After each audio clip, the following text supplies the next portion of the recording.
Hello my dear friends, welcome to my channel. I hope आप सब बहुत बढ़िया होंगे। मैं भी बहुत बढ़िया हूँ। तो आज हम स्टार्ट करने वाले हैं एसएसडीडी के प्रीवियस ईयर के मैथ्स के जो भी सेक्शन था उसको हम सोल्व करेंगे। आगे आगे धीरे धीरे हम डेली वाइज एक एक मैथ का जो भी पेपर हुआ उसको सोल्व करेंगे और हम प्रयास करेंगे कि मैं रीजनिंग का भी सोल्व करवाऊं आपको। तो आज मैं 20 फरवरी 2024 की शिफ्ट थर्ड का मैथ का पेपर आपको सोल्व करवाऊंगा। तो आपकी स्क्रीन पे जो क्वेश्चन देखेंगे हम उसको सोल्व करेंगे। तो देखो, पहला क्वेश्चन क्या है। पहला क्वेश्चन है कि छह दोस्तों की औसत लंबाई 144 सेंटीमीटर है। 150 सेंटीमीटर वाला एक लड़का समय छोड़ देता है, तो नई औसत लंबाई ज्ञात करे। तो देखो, हम बहुत जल्दी क्वेश्चनों को करने की प्रयास करेंगे। हम बेसिक बेसिक को भी ध्यान में रखेंगे तथा ट्रिक को भी ध्यान में रखेंगे। अब देखो क्या कह रहा है क्वेश्चन। फर्स्ट क्वेश्चन क्या कह रहा है कि छह दोस्तों की औसत लंबाई 144 सेंटीमीटर है। मतलब छह दोस्तों की लंबाई 144 सेंटीमीटर है। अब क्या कहा है कि एक लड़का बाहर निकल जाता है जिसकी लंबाई कितनी है, 150 सेंटीमीटर। अब हमें पता है, अगर 144 सेंटीमीटर वाला लड़का बाहर निकलता तो इसके औसत में कोई प्रभाव नहीं पड़ता। अगर कम एवरेज वाला, इससे कम सेंटीमीटर वाला लड़का बाहर निकलता तो इसका एवरेज बढ़ जाता, हमें ये चीज पता है। अब ज्यादा ज्यादा सेंटीमीटर वाला लड़का बाहर निकला तो एवरेज में क्या प्रभाव पड़ेगा, एवरेज कम हो जाएगा। वो कितना कम होगा, अब देखो। कितने लड़के बचे हमारे पास, अब 5 लड़के बचे। अब देखो, हमें पता है यहाँ पे कितना सेंटीमीटर बढ़ा है, 6 सेंटीमीटर। मतलब 6 सेंटीमीटर बढ़ा है। और ये 6 सेंटीमीटर किस में डिवाइड होगा, 5 लोगों के बीच डिवाइड होगा। मतलब कितना है, 1.2 सेंटीमीटर। अब देखो, ये 1.2 सेंटीमीटर एवरेज से कम हो जाएगा। यही 5 लड़कों का एवरेज होगा। मतलब 144 माइनस 1.2 सेंटीमीटर, मतलब 142.8 सेंटीमीटर। ये 5 लड़कों का क्या रहा, एवरेज रहा। ये इसका क्या है, आंसर है। अगला क्वेश्चन क्या है कि यदि क्रय मूल्य और विक्रय मूल्य के बीच का अंतर 264 है, यदि लाभ प्रतिशत 33% है, तो विक्रय मूल्य क्या होगा। अब देखो, हमें क्या दिया है, लाभ दिया, 33% का लाभ दिया है। अब देखो क्वेश्चन 2 नंबर, हमें क्या दिया है, लाभ परसेंट। लाभ परसेंट कितना दिया है, 33%। अब देखो, लाभ हमें कब होगा, जब कोई वस्तु हम कम दाम में खरीदेंगे और ज्यादा दाम में बेच देंगे तो हमेशा क्या होगा, लाभ होगा। अब देखो, अब क्या कहा है कि सीपी और एसपी का अंतर 264 है। मतलब ज्यादा में बेचेंगे तो एसपी माइनस सीपी बराबर 264। अब देखो, ये अंतर है, यही तो लाभ है। सीपी और एसपी का जो अंतर होता है वही लाभ होता है। लाभ बराबर भी हम इसे लिख सकते हैं। अब देखो, अब इसे हम कह सकते हैं, ये 264 जो वैल्यू है वो किसके बराबर है, 33 के बराबर है। मतलब 264 बराबर 33। मतलब 1% की वैल्यू कितनी आई, 264 डिवाइड बाई 33। मतलब कितनी बार कटा है ये, 8 बार। मतलब 1% की वैल्यू कितनी आ गई, 8। और हमें सवाल में क्या पूछा है, एसपी पूछा है। हमें पता है सीपी कितना होता है, 100 होता है। इस पे 33% का लाभ हो गया, तो एसपी इसका कितना आया, 133। एसपी इसका कितना है, 133। 133 को 8 से मल्टीप्लाई करेंगे तो कितना आएगा, 8 3 24, 80 लागी 2, 6 8 2 10, 1064। ये इसका क्या हुआ, एसपी हुआ। आई होप आपको ये सवाल समझ में आया होगा। अगले सवाल पे हम चलते हैं। अगला सवाल क्या कह रहा है,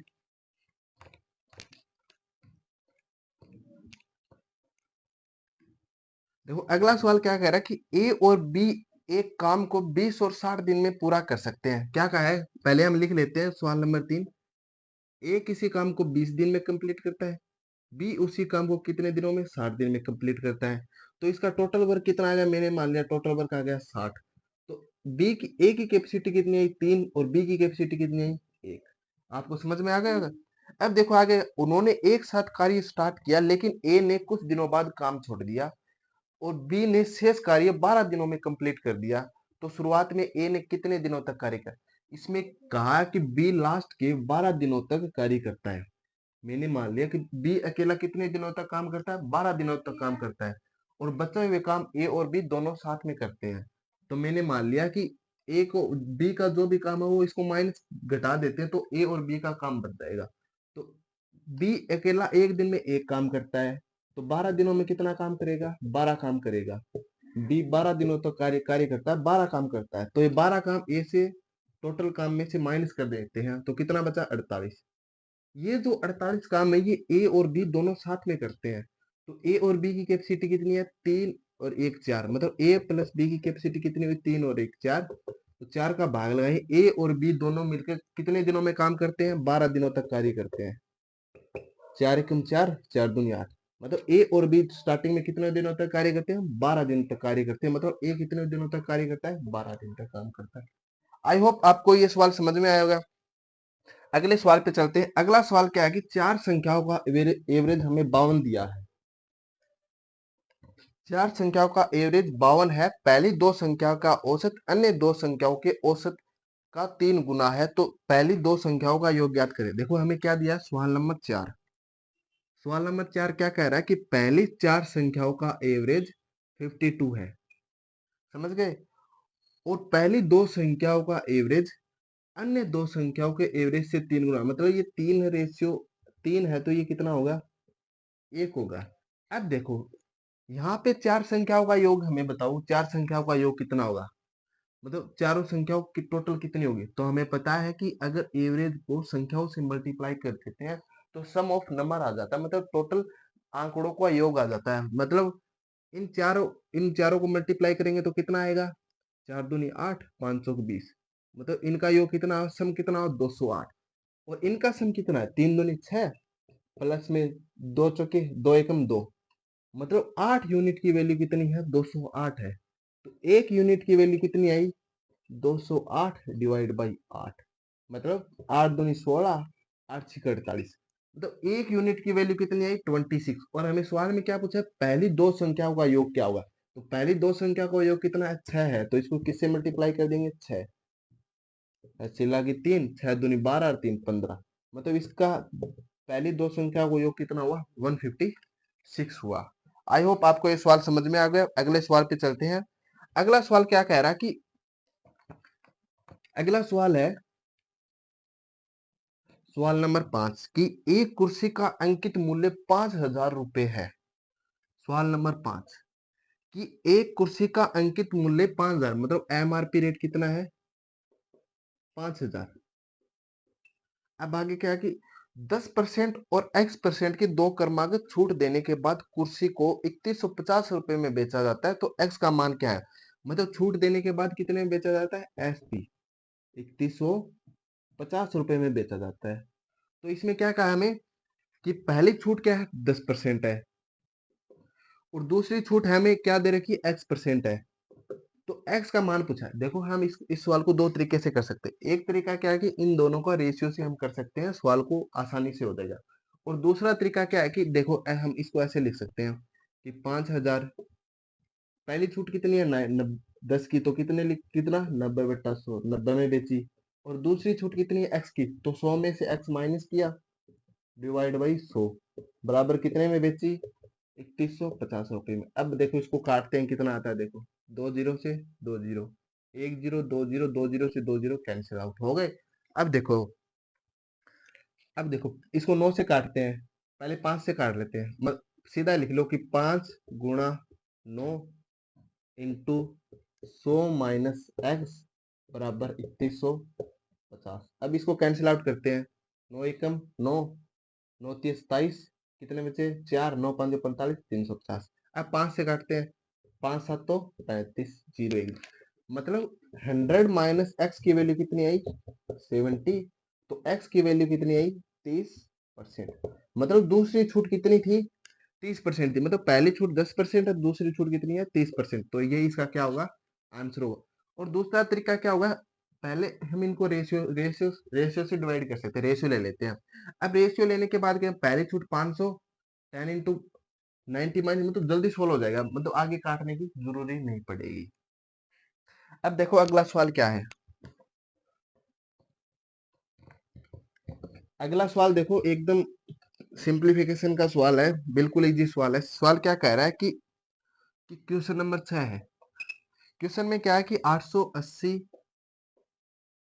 प्लस में 41 भाग में 14 इंटू में 84 माइनस 26 का मान क्या होगा। अब देखो हम इसको सोल्व कैसे करेंगे। अब देखो हमें पता है कि इसको हम कैसे लिख सकते हैं। इस चीज को हम ऐसे लिख सकते हैं, इंटू में 84 हो गया। हम सीधा भी इसको काट सकते हैं, पर आपको समझाने के लिए मैं ऐसा कर रहा हूं। अब देखो कितने बार कटेगा, 6 बार हो गया। अब देखो 41 को 6 से गुना करेंगे तो कितना आएगा, 6 6 चौक 24, मतलब इसकी वैल्यू कितनी है, 246। अब देखो यहाँ क्या है, 880 प्लस में 246 माइनस 26।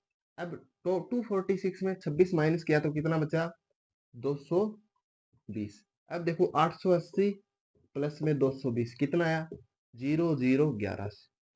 ये इसका क्या हुआ, आंसर हुआ। आई होप आपको ये सवाल समझ में आएगा, बहुत इजी सवाल है। बस आपकी थोड़ी सी क्या कि बोर्ड मास का नियम पता होना चाहिए कि हमें क्या करना है। अब देखो सवाल नंबर 7 क्या है कि एक गोले की त्रिज्या 4.2 सेंटीमीटर है। एक गोले की त्रिज्या है 4.2 सेंटीमीटर। तो इसका हमें क्या पूछा, आयतन पूछा है। गोले का आयतन कितना है। अब देखो इस सवाल को हम ऑप्शन से भी ट्राई करने की कोशिश करेंगे, क्योंकि यहाँ पे यूनिट डिजिट हर का अलग अलग है। तो देखो सवाल क्या है, क्वेश्चन नंबर 7, हमें आर बराबर कितना दे रखा है, 4.2 सेंटीमीटर। हमें क्या पूछा है, गोले की आयतन पूछा है, तो वॉल्यूम पूछा है। तो गोले का आयतन क्या होता है, 4/3 पाई आर क्यूब। आपको सूत्र याद होना चाहिए। अगर जब आपको सूत्र याद होगा तभी इन सवालों को आप आसानी से सोल्व कर पाओगे। अब देखो आर की वैल्यू हम सीधी पुट कर देते हैं, 4/3 इंटू 22/7 इंटू 4.2 इंटू 4.2 इंटू 4.2। अब देखो हम इसको काटते हैं, 0.6। अब 3 से काटते हैं, 0.2। अब देखो हम ऑप्शन से कैसे करेंगे, ऑप्शन से हम कैसे करेंगे, देखो यूनिट डिजिट से करेंगे। देखो 2 इंटू 2 4, 4 दूनी 8, यूनिट डिजिट कितना है, 8, 8 दूनी 16, यूनिट डिजिट कितना है, 6, 6 को 4 से मल्टीप्लाई करेंगे, 6 चौक 24, मतलब यूनिट डिजिट कितना आना चाहिए, 4। तो जिस ऑप्शन में यूनिट डिजिट 4 होगा वही इसका क्या होगा, आंसर होगा। अब देखो इनमें 4 ऑप्शन है, 4 ऑप्शन में देखो यूनिट डिजिट कौन सा है, कौन से ऑप्शन है, option number D. Option number D में यूनिट डिजिट मतलब संख्या क्या है, 310.464 सेंटीमीटर क्यूब। यही इसका क्या होगा, आंसर। इसमें देखो यूनिट डिजिट क्या है, 4। आपको इसको सोल्व करोगे तो भी यही आएगा। अब देखो अगला सवाल क्या है,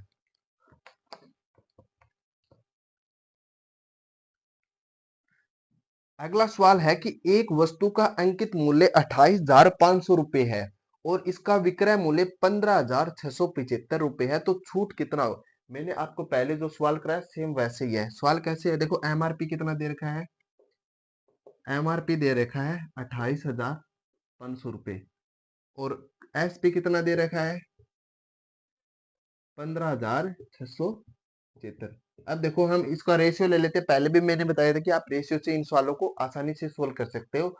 तो यहाँ पे आप रेशियो ले सकते हो। रेशियो कैसे लेंगे, देखो ये किससे कट रहा है, 25 से कट रहा है आराम से। देखो 25 से कम 25 कितना बचा, 3, 25 से कम 25 10, 25 चौके 100, 0। अब देखो ये कितनी बार कट रहा है, 6, 627। अब देखो ये कितने से कट रहा है, अब आप देख सकते हो कितने से कट रहा है, 3 से हम काट के देखते हैं, 4 5 6। हाँ 3 मतलब 6 से 3 से कट रहा है तो 3 3 है 9, 3 8 24। अब ये कितने से कट रहा है, 3 दूनी 6, 3 हम 27।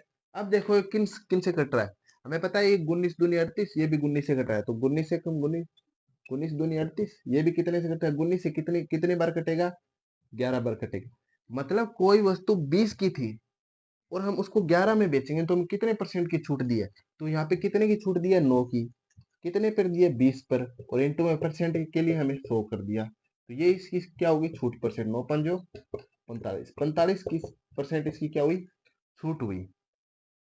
अब देखो अगला सवाल क्या है, अगला सवाल 9 नंबर सवाल। 9 नंबर सवाल क्या रहा है कि एक की मूवी टिकट कि मूवी टिकट की कीमत में 18% की बढ़ोतरी की गई। टिकट की कीमत बढ़ने पर दर्शकों की संख्या में 25% की कमी हुई। तो राजस्व पर क्या असर पड़ा? मतलब इस सवाल में हमें सीधा सीधा पूछ रहा है कि हमें कितना घाटा या फायदा हुआ, बस यही सवाल है, सिंपल सा। अब देखो, मैंने मान लिया कि पहले 100 रुपए की एक टिकट थी। मैंने मान लिया 100 रुपए की एक टिकट थी और 100 ही लोग मूवी देखने के लिए आते थे, तो हमें टोटल कितने रुपए प्राप्त होते थे? एक 10,000। समझ गए? अब देखो, अब क्या कहा है कि टिकट में कितने परसेंट की वृद्धि हुई है? 1800। मतलब 18% की वृद्धि हुई, तो कितनी मतलब टिकट की कीमत कितनी होगी? 118। अब क्या कहा है कि टिकट की कीमत बढ़ने पर 25% लोग कम आते हैं। मतलब पहले 100 आते तो अब कितने आएंगे? 75। अब देखो, हम इसको गुना भी कर सकते हैं, पर हम इसका रेशियो ले लेते हैं, तो इसके लिए मैं इसको रफ कर देता हूँ। हम इन दोनों का रेशियो लेंगे तो क्या आएगा? देखो, इन दोनों का रेशियो लेंगे, मैंने इसको थोड़ा आगे लिख देता हूँ। मतलब 118 इंटू में 75। तो पहले इतना इतना प्राप्त होता राजस्व है, और बाद में इतना प्राप्त होता है बाद में। और हमें क्या पूछा? नुकसान और परसेंटेज में पूछा है, तो देखो इसको 25 से काटते हैं। 25 तिये 25 चौका 100, 25 तिये 75। अब देखो, इन दोनों को मल्टीप्लाई कर लेते हैं, तो मल्टीप्लाई यहाँ 400 हुआ, और इधर कितना आया? 300। 18 तिये 54, तो 354। अब देखो, पहले 400 रुपए प्राप्त होते थे, अब कितने रुपए प्राप्त हो रहे हैं? 354। तो कितना परसेंट, कितने रुपए कम मिल रहे हैं? 46। किस पे मिल रहे हैं? 400 पे। इंटू में 100। तो 2 जीरो से 2 जीरो कैंसिल आउट। 4 एकम 4, 4 एकम 4, 4 5 20। मतलब 11.5% की कमी आई राजस्व में। आई होप आपको ये सवाल समझ में आया होगा। देखो, सवाल आसानी से आप कर सकते हो, बस आपको टेकल करने की नॉलेज होनी चाहिए कि हम सवाल को कैसे टेकल कर सकते हैं। अगर आप पहले माइंड में सोच लिया कि मेरे से ये सवाल नहीं होगा, तो आप 90% तक उस सवाल की जड़ तक पहुंच ही नहीं पाओगे। पर आपके माइंड में एक पॉजिटिव थॉट आ गया कि मैं इस सवाल को कर सकता हूँ, तो आप कोई ना कोई रूल या कोई ना कोई ट्रिक लगा के उस सवाल को आसानी से कर ही लोगे। बस आपको पॉजिटिव होना है। अब देखो, अगला सवाल क्या है?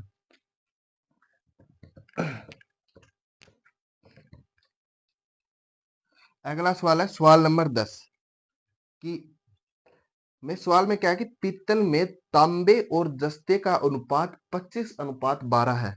मतलब तांबा अनुपात में जस्ता कितना दे रखा है? 25:12। अब क्या कहा है कि 370 केजी में पीतल 370 केजी पीतल में तांबे की मात्रा कितनी होगी? हमें पता है कि अगर 370 केजी पीतल है, तो उसमें सेम रेशियो में ये होगा, तांबा और जस्ता। तो अब देखो, 370 को हम किससे मल्टीप्लाई करेंगे? 37 से मल्टीप्लाई करेंगे, तो हमें 1 यूनिट की वैल्यू पता चल जाए। मतलब 1 केजी में इतना तांबा, इतना वो होगा। अब देखो, 1 यूनिट की वैल्यू कितनी आई? 10। समझ गए? तो मतलब 25 की वैल्यू कितनी आई? 250। और 12 की वैल्यू कितनी आई? 120। मतलब 370 केजी पीतल में 250 केजी तांबा है और 120 केजी जस्ता है। तो हमें तांबे की वैल्यू पूछी, तो इसका आंसर क्या आएगा? 250। अब देखो, अगला सवाल क्या है? सवाल नंबर 11। सवाल नंबर 11 क्या रहा है कि दो संख्याओं का 11:13 में है। मतलब दो संख्याएं 11:13 के अनुपात में है। यदि उनका मैसर 7 सेंटीमीटर है, तो संख्याएं ज्ञात करें। ये बहुत ही सवाल है। दो संख्या 11:13 में है, और इसका मैस है, मतलब एचसीएफ कितना दे रखा है? 7 दे रखा है। तो हमें संख्याएं पूछी है। देखो, जब भी एचसीएफ दे रखा हो और संख्याएं पूछ ली, तो जो एचसीएफ दे रखा हो संख्याओं से सीधा मल्टीप्लाई कर दो, तो हमारा आंसर आ जाए। तो पहली संख्या कितनी आएगी? 11 इंटू 7, 77। और दूसरी संख्या आएगी 13 इंटू 7, 91। ये आपको मैं समझा भी देता हूँ कि ये सीधा मतलब कैसे आते हैं। देखो, हमें पता है कि अगर अनुपात में से कोई भी अनुपात में से संख्या लेके आएंगे, तो एक साइड में एक ऐसा मान आएगा जो हमेशा मतलब इसके साथ में एक ऐसी संख्या आएगी जो इसके मल्टीप्लाई में, क्योंकि हमें पता है अनुपात में संख्याएं आपस में कट जाती है। तो मैंने मान लिया पहली संख्या 11a है और दूसरी संख्या 13a है। तो अब अगर इसका मैं एचसीएफ लूंगा तो इन दोनों का एचसीएफ क्या आएगा? ए ही आएगा। हमें पता है ए आएगा। क्यों आएगा ए? एचसीएफ हमेशा कॉमन कॉमन मल्टीपल होता है। अब देखो आ गया ए। तो हमें दे रखा है ए की वैल्यू कितनी है? यहाँ 7 दे रखी है। तो इसको 7 के ए की जगह रखेंगे तो ए की वैल्यू 77 और दूसरी की वैल्यू 91। आई होप आपको ये चीज समझ में आई होगी। अगला सवाल है सवाल नंबर 12। देखो मैंने रेशियो में पढ़ाया था कि हम कैसे सवाल को कर सकते हैं। अगला सवाल भी रेशियो पे डिपेंड है और ये भी सवाल रेशियो मतलब एचसीए पर भी है, रेशियो दोनों पे है।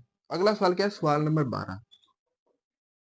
सवाल नंबर 12 क्या कह रहा है कि पी क्यू आर का रेशियो क्या दे रखा है? 9:10:11। मतलब कितना दे रखा है? 9:10:11। हमें पूछा क्या है? पी प्लस क्यू अनुपात में क्यू प्लस आर अनुपात में आर प्लस में पी।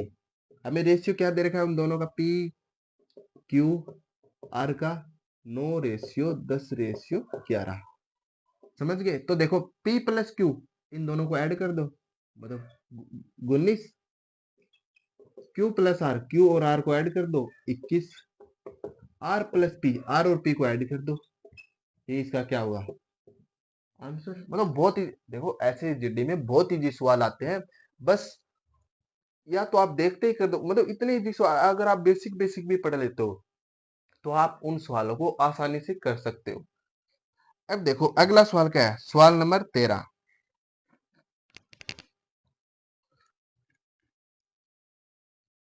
सवाल नंबर 13 कि यदि एक धनराशि साधारण ब्याज पर 8 वर्ष 6 माह में स्वयं की 3 गुनी हो जाती है तो वार्षिक ब्याज दर क्या होगी? हमें दर पूछी है, मतलब रेट का मान पूछा है। आर बराबर क्या होगा? और टाइम दे रखा है, कितना दे रखा है कि 8 वर्ष 6 माह। 8 वर्ष 6 माह। और हमें कंडीशन क्या दी है कि एक धनराशि साधारण ब्याज दर स्वयं की 3 गुनी हो जाती है। इतने टाइम में स्वयं की कितनी गुनी हो जाती है? स्वयं की 3 गुनी। मतलब ब्याज कितना होगा? 2 होगा। क्यों होगा 2? मतलब अगर राशि 1 है, मैंने मान लिया कि मैं आप मान लिया कि मैंने कोई भी प्रिंसिपल है वो 1 है। अगर ये 3 कब होगा? अमाउंट 3 कब होगा? जब ब्याज इसका कितना हो जाएगा? 2 हो जाएगा। ऐसा ही कितना होगा? 2। तभी तो ये 3 गुनी होगी। समझ गए? अब देखो टाइम को या तो हम वैसे लिख लेते हैं, माह में लिखते हैं या वर्ष में। मैं चाहता हूँ कि इसको वर्ष में लिख लेते हैं। तो 8 प्लस में 6 को कैसे लिखेंगे? 1/2। तो टी बराबर कितना आया? 8/17/2। अब देखो हमें पता है कि सीधा सीधा फॉर्मूला बताया कि एस आई का फॉर्मूला क्या होता है? एस आई बराबर में P R T divide by में 100। हमें किसकी वैल्यू चाहिए? आर की वैल्यू चाहिए। तो जो भी बचे वो आगे ले जाओ। तो एस आई की वैल्यू कितनी है? 2 into 100 into divide by T की वैल्यू 1। टी की वैल्यू कितनी है? 17 डिवाइड बाई 2। 2 डिवाइड में तो ऊपर गुना ऊपर चला जाएगा। मतलब ये किसकी वैल्यू आ गई? आर की। तो आर बराबर कितना आया? 400 डिवाइड बाई अब 17। अब देखो इसको सोल्व करेंगे। 17 दूनी 34। कितना बचा? 6। 17 तिया 51। कितना बचा? 9। 17 तिया 51। 17 चौके 68। 17 5 85। अब देखो इसको आगे भी सोल्व कर सकते हो, बस हम एक डिजिट तक रख सकते। ये इसका क्या होगा? आंसर होगा। वैसे इसका सही आंसर क्या है? 3 5 2। एक और मतलब एक डिजिट तक और लिया है। अब अगला क्वेश्चन सवाल नंबर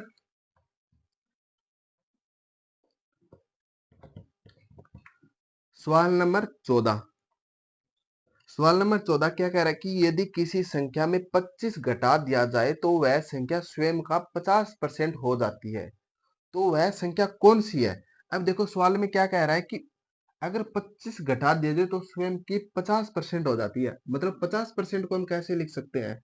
50/100। ये हम कैसे क्या लिख सकते हैं? 50% को ऐसे लिख सकते हैं। तो इसको हम कैसे लिखेंगे? 1/2 हो गया। अब देखो पहले संख्या 2 थी, अब क्या हो गई? 1 हो गई। मतलब कितने कमी हुई है? 1 की कमी हुई है। और हमें 1 की वैल्यू कितने के बराबर दी है? 25 के बराबर। और हमें वैल्यू किसकी पूछी है? 2 की वैल्यू पूछी है। तो 2 इंटू 25 इंटू बराबर कितना हो? 25 दूनी 50। मतलब पहले संख्या कितनी थी? 50। अब कितनी हो गई? 25। ये इसका क्या है, आंसर है। अब देखो अगला सवाल क्या है, सवाल नंबर 15। सवाल नंबर 15 एक चक्रवर्ती ब्याज का है, जो बहुत इजी क्वेश्चन है।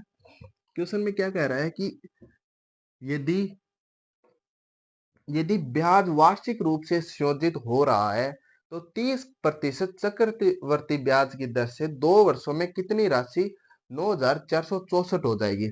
मतलब क्या रहा है, हमें रेट दे रखी है 30%, अमाउंट दे रखा है 9,464।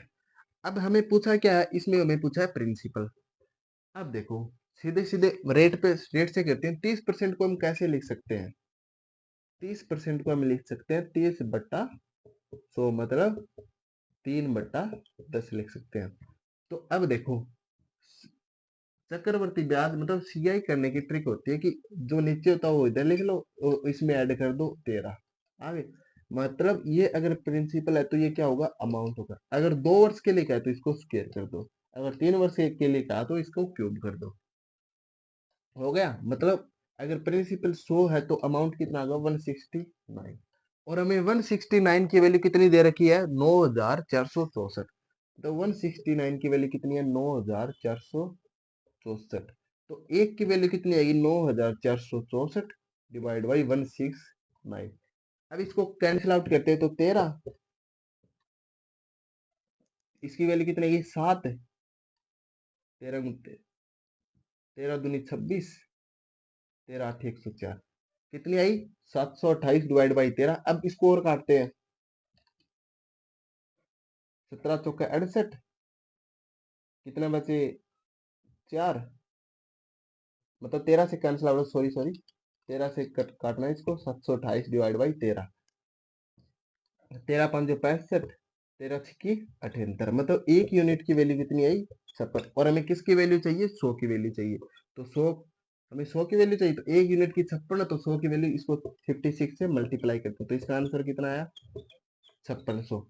मतलब प्रिंसिपल कितना हुआ 5600, ये इसका क्या है आंसर है। अब देखो अगले सवाल पे चलते हैं। अगला सवाल क्या है, सवाल नंबर 16। सवाल नंबर 16 क्या कह रहा है कि एक व्यक्ति पहले 11 किलोमीटर की दूरी 60 मिनट में और अगले 22 किलोमीटर की दूरी 30 मिनट में तय करता है, तो पूरी यात्रा के लिए औसत गति क्या होगी। हमें पता है कि एवरेज स्पीड क्या होती है, एवरेज स्पीड क्या होती है, मतलब स्पीड एवरेज क्या होती है, मतलब total distance divide by total time.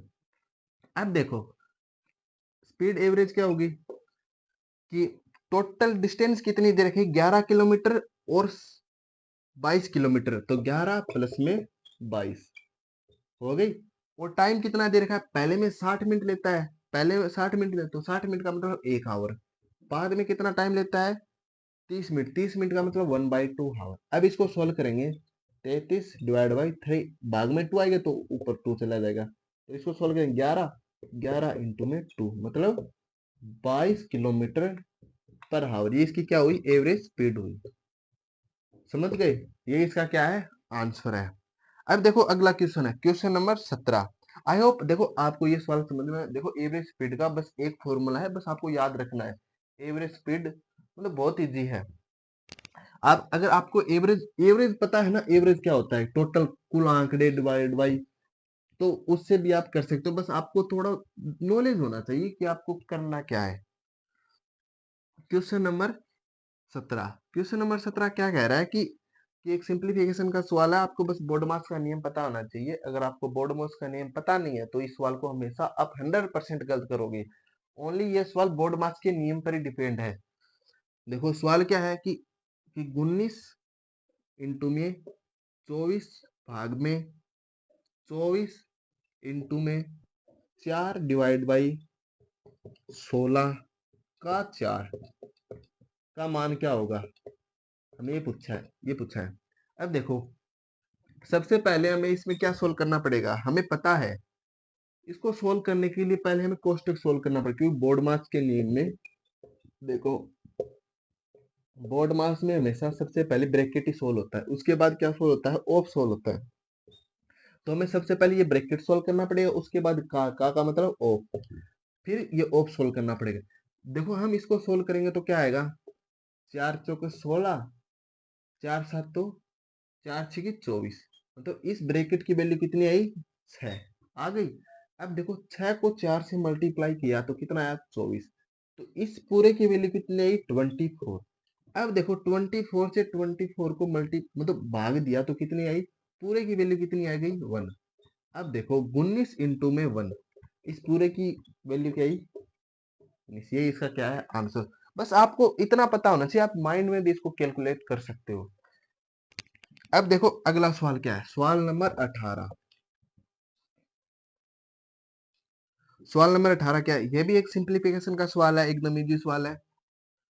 सवाल क्या है कि 16 इंटू में 9 प्लस में 4 minus 13 into 14 divide by 50 minus 12 plus में 12, इसका मान पूछा है। अब देखो आप इस सवाल को करने में गलती क्या करोगे, आप गलती क्या है कि आप सीधा मल्टीप्लाई कर दोगे, तो यही इस सवाल का क्या हो जाएगा, आप लेंथ ही बना सकते हो सवाल को, तो आपको टाइम लगेगा थोड़ा।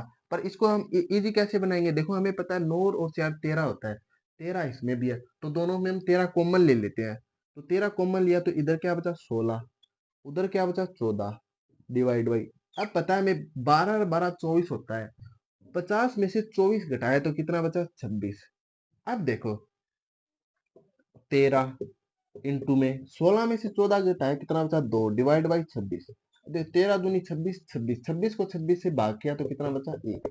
ये इसका क्या है आंसर है। आई होप आपको ये सवाल समझ में, मतलब बहुत इजी सवाल है, बस आपको करने की टेक्निक पता होनी चाहिए। आप इस सवाल को लेंथ भी बना सकते हैं, पर मैंने क्या बना दिया, इजी बना दिया। अब देखो सवाल नंबर 19। क्वेश्चन नंबर 19 है कि यदि क्वेश्चन नंबर 19, यदि 18 पुरुष किसी काम को 13 दिन में पूरा कर सकते हैं तो 54 पुरुष उसी काम को कितने दिन में पूरा कर सकते हैं। अब देखो क्या कहा कि हमें पता है कि एमडीएस, इसमें सीधा रूल लगेगा एमडीएस का। देखो ये सवाल आपको आंखों देखे मतलब ऐसा सवाल है कि चुटकी बजाते ही सवाल हो गया, एकदम चुटकी बजाते ही सवाल कर देंगे। देखो क्या कि 18 पुरुष कितने दिनों में कार्य करते हैं, 13 दिनों में कार्य करते हैं, हमें पता चल गया। अब ये पूछा है कि 54 पुरुष कितने दिनों में काम करेंगे, मैंने डी मान लिया। देखो एमडीएच क्या होता है, मैं पहले समझा देता हूँ एमडीएच क्या होता है। एम फॉर मतलब मैन, जो भी मैन हो गए मतलब आदमी औरत जो भी, D for day, into H मतलब हावर, मतलब सेम चीज को सेम से, मतलब यहाँ क्या है आज मैन हो गए, यहाँ पर क्या हो गया टाइम हो गया दिन हो गए, वैसे ही यहाँ क्या हो गए मैन हो गए, यहाँ क्या हो गए दिन हो गए, तो दोनों को बराबर कर दो और जो इक्वेशन बनेगी उसको सोल्व कर लो। अब देखो इसको सोल्व करते हैं तो डी बराबर क्या आएगा, 18 इंटू 13 डिवाइड बाई 54। अब कितना आया, 18 3 54, तो डी बराबर कितना आएगा 13 भाग में 3 दिन। ये इसका क्या है आंसर है। अब देखो एक लास्ट सवाल बचा है, उससे पहले मैं आपको पहले बोला नहीं, आप अगर आपको वीडियो अच्छा लगा हो तो चैनल को सब्सक्राइब कर देना, और अगर आपको कुछ डाउट हो गया हो तो आप मतलब कमेंट करके बता सकते हो कि किस चीज में आपको डाउट लगा हो, और मैं आपको टेलीग्राम मतलब मेरी इंस्टा की भी आईडी दे देता हूँ, उस पर आप पर्सनल डीएम करके पूछ सकते हो कि हाँ सवाल को कैसे करने हैं जो भी है। देखो क्वेश्चन नंबर 20।